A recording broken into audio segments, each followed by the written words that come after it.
A gente aqui dentro, a gente aprende a conviver com o inexplicável. A gente se acostuma com o cheiro de suor, de mofo, de comida ruim. Com a violência que pode explodir a qualquer momento, o barulho das grades, o silêncio que de tão pesado grita nos nossos ouvidos. Mas, por mais que a gente se prepare para o pior, tem algumas coisas que a gente não esquece. Relatos que não são só histórias de presídio, são lendas. E a lenda que eu vou contar, essa até hoje arrepia a espinha de qualquer um que trabalhou comigo. É a história da faca que caminhava sozinha. Na nossa profissão, um dia é igual a outro. A gente se torna um robô da rotina. Revista, contagem, patrulha. É um eterno ciclo de manter a ordem no caos. Mas um dia, uma coisa bizarra acontece. Uma coisa que quebra essa rotina e bagunça a cabeça de todo mundo. E o pior, não há explicação. Eu já vi de tudo. Rebeliões, brigas de facção, tentativas de fuga mirabolantes. Eu vi um preso queimar um colchão para forçar uma transferência. Vi outro que engolia uma colher para ter a chance de ir para o hospital e encontrar com o chefe. Mas o que a gente enfrentou com a história dessa faca não era coisa de preso. Era algo diferente. Era a sensação de ter um fantasma dentro da prisão. Uma sombra que se movia, que carregava a morte e que não podia ser pega. Uma faca, uma arma improvisada. Nada de especial. Mas essa faca em particular era o objeto de ódio e pavor. Ela tinha um histórico. Onde ela estava, havia sangue. Onde ela aparecia, o pânico se instalava. Eu chamei ela de a faca da discórdia. E vocês vão entender por quê. Eu sou o Lauro, um agente penitenciário com mais de 20 anos de serviço nas costas. 20 anos vendo a mesma parede cinza, ouvindo o mesmo barulho de grades, sentindo o mesmo cheiro de solidão e perigo. Eu já trabalhei em presídios de todos os tipos, mas este, em particular, era um inferno silencioso.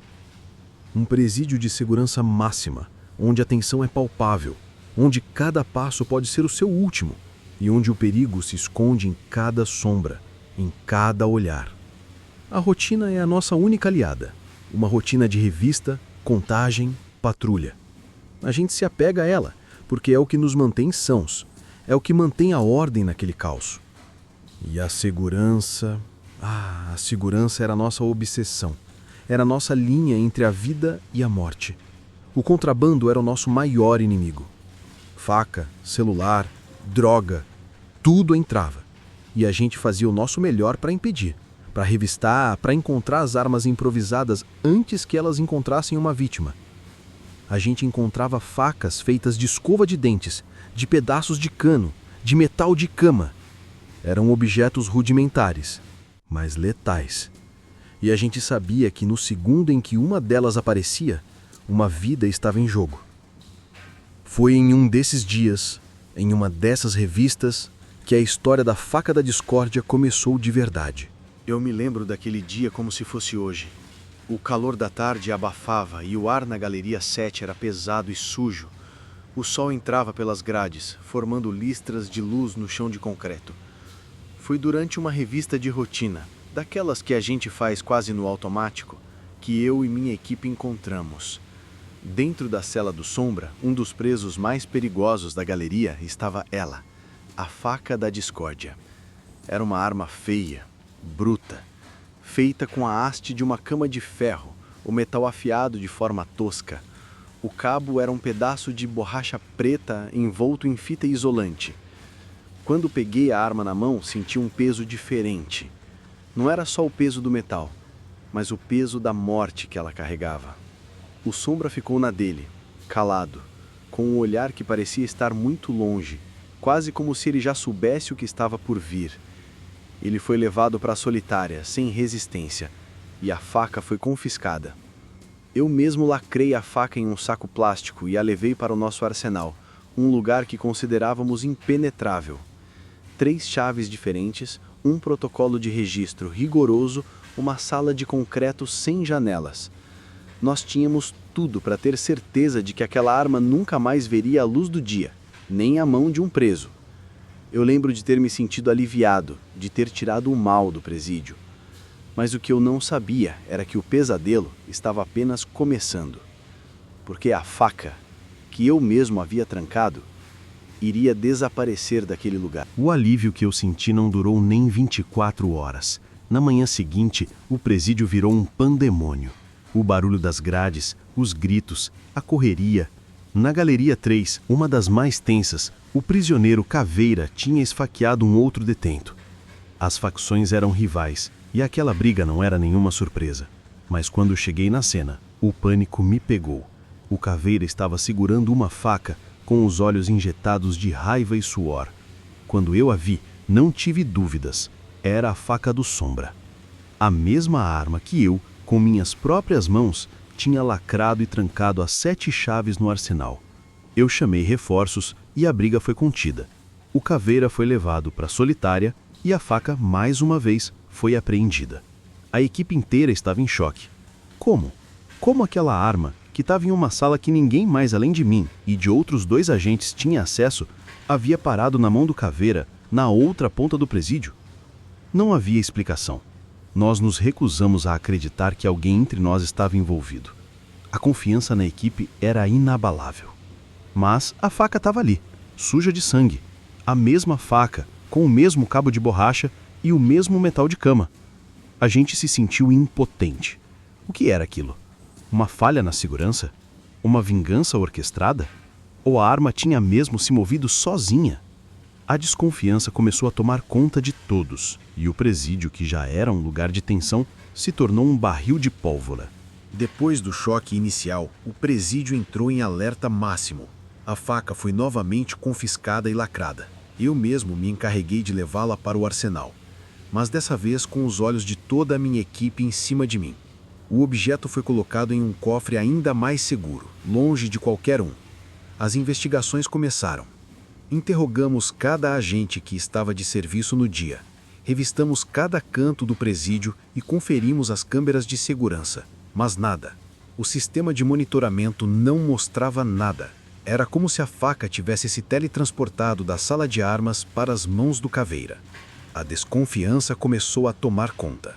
Uns agentes olhavam para os outros com suspeita. Começamos a questionar o nosso próprio trabalho, a nossa sanidade.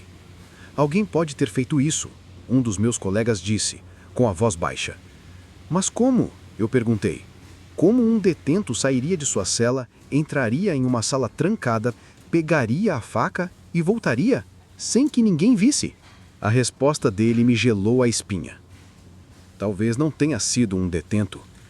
O pânico começou a se espalhar. Os presos, que já eram supersticiosos por natureza, começaram a criar teorias. A faca não era uma arma, era um espírito, uma entidade que carregava morte, que ia de um prisioneiro a outro deixando um rastro de sangue. A lenda da faca assombrada começou a nascer no presídio, e não havia nada que a gente pudesse fazer. A situação saiu do controle. O que era para ser uma investigação se transformou em uma crise. A faca, mesmo trancada no cofre, desapareceu de novo. A gente só encontrou no dia seguinte, espetada no meio de uma das mesas do refeitório, durante o horário de almoço. A descoberta provocou um caos inigualável. Gritos, empurrões, ameaças. O pânico era visível nos olhos de cada um dos presos. Eram eles contra eles mesmos. Não havia um culpado claro, uma gangue, uma facção. O inimigo era a própria faca. Os presos começaram a acreditar na lenda. Eles se recusavam a ficar nas celas por medo de a faca aparecer. Eles se dividiam em grupos, acusando uns aos outros, mas no fundo, todos sabiam que o medo era outro. Era o medo do inexplicável, o medo de um objeto que parecia ter vontade própria, que se movia de uma cela para outra, de um setor para outro, deixando um rastro de sangue e de caos por onde passava. A desconfiança entre eles se tornou mortal, e o presídio, que já era um lugar tenso, se transformou em uma bomba relógio, pronta para explodir a qualquer momento. Nós, os agentes, nos sentíamos impotentes. O que podíamos fazer? Revistar cada preso, cada cela, cada canto da prisão? Fizemos isso. Mas a faca continuava a aparecer. A gente se sentia perseguido, atormentado. E o pior, começamos a duvidar de nós mesmos. Será que estávamos ficando loucos? Será que a lenda era real? Eu estava no limite. O presídio inteiro parecia estar prestes a explodir. A faca havia se tornado um símbolo, uma lenda que tirava o sono dos presos e dos agentes. Eu passei a noite em claro, repassando cada detalhe, cada evento. E, de repente, um detalhe me chamou a atenção. Um pequeno defeito na lâmina da faca. Uma marca de solda quase invisível. Lembrei de ter visto algo parecido. Não na faca, mas em outra coisa. Passei a noite inteira revistando os arquivos dos presos. E então encontrei, na ficha de um detento mais velho, um caladão que mal levantava a voz, chamado Ouro Fino. Ele era um ferreiro. Antes de ser preso, ele era um artesão, um mestre na arte de manipular metais. Um verdadeiro gênio com as mãos. Ele nunca havia causado problemas, nunca se envolveu em brigas. Era um preso que passava despercebido, mas que, ironicamente, era o mais observador de todos. No dia seguinte, eu fui até a cela dele. Entrei sozinho, sem alarde. Ele estava sentado no chão, trabalhando em uma pequena escultura de metal. Quando me viu, ele não se assustou. Apenas continuou o que estava fazendo com a tranquilidade de quem não tem nada a esconder. Mas eu sabia que ele tinha. Confrontei Ouro Fino sem rodeios. Mostrei a ele uma foto da faca e apontei para a marca de solda. Ele me encarou por um momento, um sorriso lento e triste se formando no seu rosto enrugado. Ele não negou. Ele confessou tudo, mas não com o tom de um criminoso, e sim com a voz de um homem que havia perdido tudo. O Caveira, ele me disse, tinha matado seu filho, um novato que chegou na prisão e acabou no meio de uma briga de facção.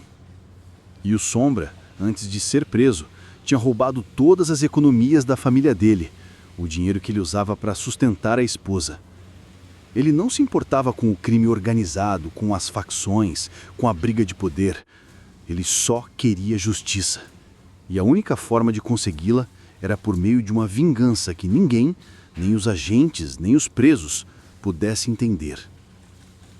Ele havia criado uma cópia perfeita da faca, com uma marca de solda que só ele sabia fazer.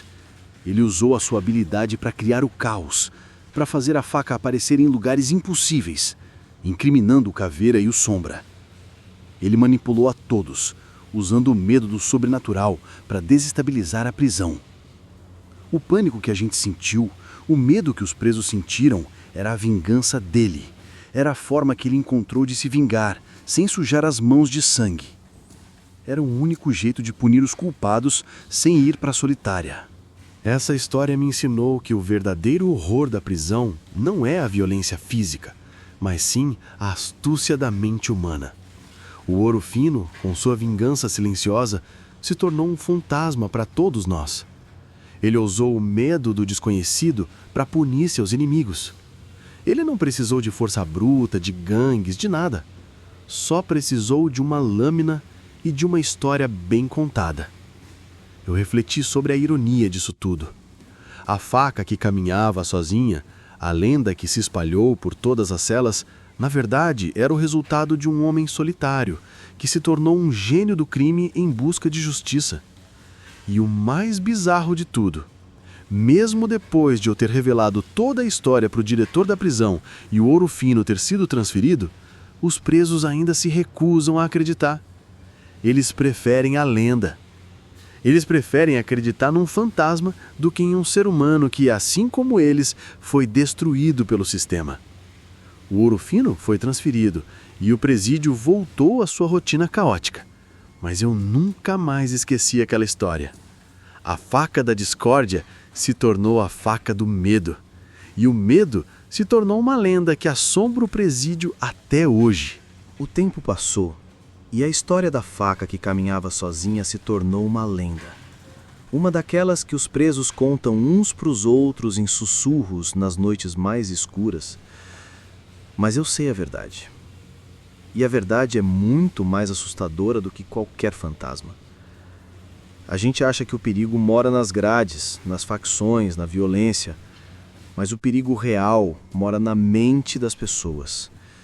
Um preso comum, Um velho solitário foi capaz de arquitetar uma vingança tão perfeita, tão meticulosa, que nos fez duvidar da nossa própria sanidade. Ele transformou a faca em uma arma psicológica e o medo se tornou seu instrumento.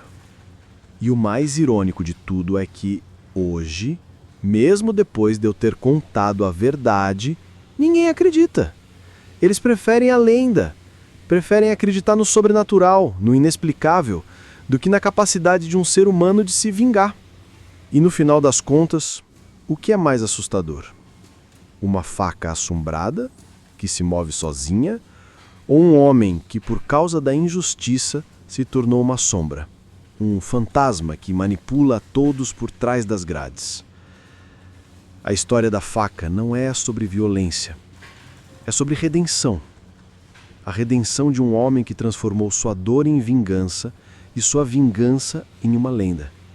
Uma lenda que até hoje nos assombra. E você?